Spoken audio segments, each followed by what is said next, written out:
Hello അസ്സാം വലൈക്കും, welcome back to Raina's time.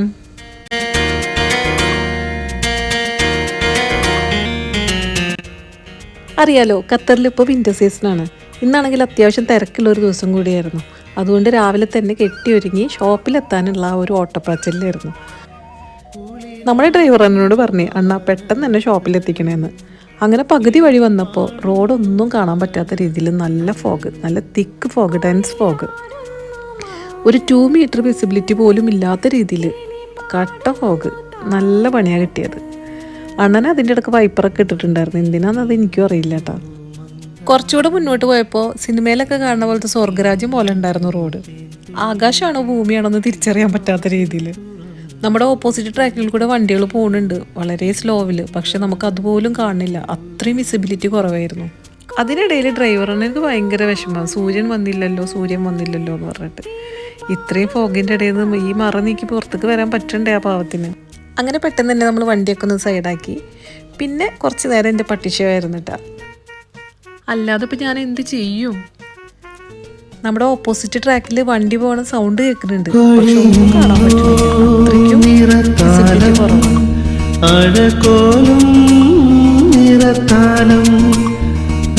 തിങ്കൾ തിരിനീട്ടി കണി കാണൂ കതിർമാനം തളിർന്നുള്ളി തളിർന്നുള്ളി തളരും വിരൽ മുട്ടാൻ ഒരു കുമ്പിൽ കുളിരും കൊണ്ടൊരു കാറ്റിൻ നലയും. അങ്ങനെ എൻ്റെ പെട്ടിഷോക്ക് കഴിഞ്ഞപ്പോൾ ഡ്രൈവർ എണ്ണം പറഞ്ഞു ആളുടെ 2 ഫോട്ടോ എടുത്ത് കൊടുക്കാൻ. അപ്പം ഞാൻ ആളുടെ 2 ഫോട്ടോ എടുത്ത് കൊടുത്ത്. ആളും ഹാപ്പി. അങ്ങനെ കുറച്ച് നേരമൊക്കെ അവിടെ നിന്ന്. ഇങ്ങനെ ഇവിടെ എത്ര നേരം വെച്ചിട്ട് നിൽക്കുക. അപ്പോൾ നമ്മൾ എന്തായാലും മാപ്പ് ഇട്ടിട്ട് പോകാമെന്ന് വിചാരിച്ചിട്ട് മാപ്പൊക്കെ ഓണാക്കി. 4 മിനിറ്റത്തെ വഴിയാണ് കാണിക്കണുള്ളൂ നമ്മുടെ ഡെസ്റ്റിനേഷനിലേക്ക്. പക്ഷേ മാപ്പിൽ മാത്രം കണ്ടിട്ട് കാര്യമില്ലല്ലോ, നമ്മൾക്ക് റോട്ടിൽ വഴി കാണണ്ടേ, നല്ല വണ്ടി ഓടിച്ച് പോകാൻ പറ്റുള്ളൂ. അങ്ങനെ ഏകദേശം തപ്പിപ്പിടിച്ച് റൗണ്ട് ഓബോട്ടിലെത്തി. ഇനി റൗണ്ട് ഓബോട്ടിൽ നിന്ന് ഏത് എക്സിറ്റ് എടുക്കണമെന്ന് കാണാൻ പറ്റുന്നുണ്ടായിരുന്നില്ല. മാപ്പിൽ കാണിക്കുന്നുണ്ട്, പക്ഷെ നമുക്ക് കാണണ്ട എക്സിറ്റ് ഏതാണെന്നുള്ളത്. അങ്ങനെ നോക്കി പിടിച്ച് വന്ന് നോക്കുമ്പോൾ വഴി തെറ്റിപ്പോയി. നമ്മൾ എക്സിറ്റ് മാറിപ്പോയി. ഒരു എക്സിറ്റ് സ്കിപ്പ് ചെയ്തിട്ട് 2ാമത്തെ എക്സിറ്റിലാണ് എടുത്തത്. അങ്ങനെ നമ്മൾ കുറച്ചുകൂടെ പോയപ്പോൾ ഒരു യൂ ടേൺ കിട്ടി. അങ്ങനെ ആ യൂ ടേണൊക്കെ എടുത്ത് വന്ന് സെയിം റൗണ്ട് ബോട്ടിലെത്തി ശരിക്കുള്ള എക്സിറ്റൊക്കെ എടുത്ത് പോയി. അങ്ങനെ ഒന്നും പറയണ്ട ഇന്നത്തെ ദിവസം. അത് ചില ദിവസം ചില കാര്യങ്ങളൊക്കെ അങ്ങനെയാണ്. അത് എല്ലാം നമ്മൾ ഉദ്ദേശിച്ച പോലെ നടക്കണമെന്നൊന്നുമില്ല. നമ്മുടെ ലിമിറ്റേഷൻസിൽ പെടാത്ത കാര്യങ്ങളുണ്ട്. അപ്പോൾ പിന്നെ ആ ഒരു ടൈം നമ്മൾ എങ്ങനെ ഹാൻഡിൽ ചെയ്യുന്നു എന്നുള്ളതാണ്. നമ്മളവിടെ പാനിക്കായിട്ടോ അല്ലെങ്കിൽ വേറെ എന്തെങ്കിലും ദേഷ്യം പിടിച്ചിട്ടോ ഡെസ്പായിട്ടോ ഒന്നും കാര്യമില്ല.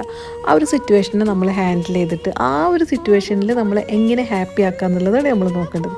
അപ്പോൾ ഞാൻ ഉദ്ദേശിച്ചപ്പോൾ ഈ മൂടൽമഞ്ഞ്, മഴ, തണുപ്പ് അതൊക്കെ എനിക്ക് ഭയങ്കര ഇഷ്ടമാണ്. അപ്പോൾ പിന്നെ ഇതൊന്നും എപ്പോഴും കിട്ടുന്ന ഒരു ചാൻസ് അല്ലല്ലോ. അപ്പോൾ പിന്നെ ഈ ചാൻസ് ഞാൻ അടിപൊളിയാക്കിയിട്ട് നമ്മൾ സന്തോഷിക്കാമെന്ന് വിചാരിച്ച്.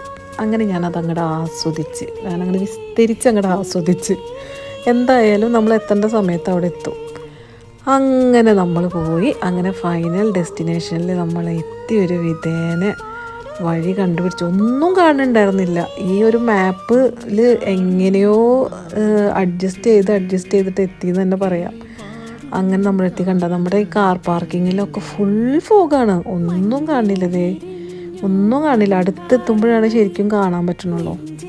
അങ്ങനെ ഇത്രയും ലാവിഷായിട്ട് ഞാൻ ആദ്യമായിട്ടാണ് കേട്ടോ ഇങ്ങനെ ഞാൻ മൂടൽമഞ്ഞ് ആസ്വദിക്കുന്നത്. കുറച്ച് നേരം വൈകിയാൽ എന്താ, വളരെ റയറായിട്ടുള്ള ചില എക്സ്പീരിയൻസ് നമുക്ക് ആസ്വദിക്കാൻ പറ്റുമല്ലോ. അങ്ങനെയാണ് ഞാൻ വിചാരിക്കുന്നത്.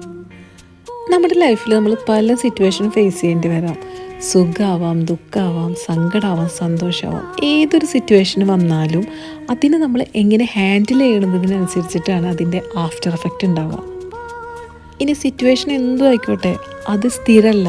നമ്മൾ അനുഭവിക്കണ ആ ഒരു ടൈമിൽ ഉണ്ടാവണ ആ ഒരു സന്തോഷത്തിൻ്റെ എക്സൈറ്റ്മെൻ്റ് ആയാലും സങ്കടത്തിൻ്റെ ഹാംഫുൾ ആയാലും അത് അനുഭവിക്കണ ആ ഒരു റൈറ്റ് മൊമെൻറ്റിൽ മാത്രമുള്ള കാര്യമാണ്. അത് കഴിഞ്ഞാൽ അതെല്ലാം മെമ്മറീസും മാത്രമാണ്. So B cool and happy. ഈ ഹാപ്പിനെസ് എന്ന് പറയുന്നത് അത് നമ്മുടെ ഓരോരുത്തരുടെയും ഉള്ളിൽ തന്നെ ഉണ്ട്. അത് കണ്ടെത്തേണ്ടത് അത് നമ്മുടെ മാത്രം ഉത്തരവാദിത്തമാണ്.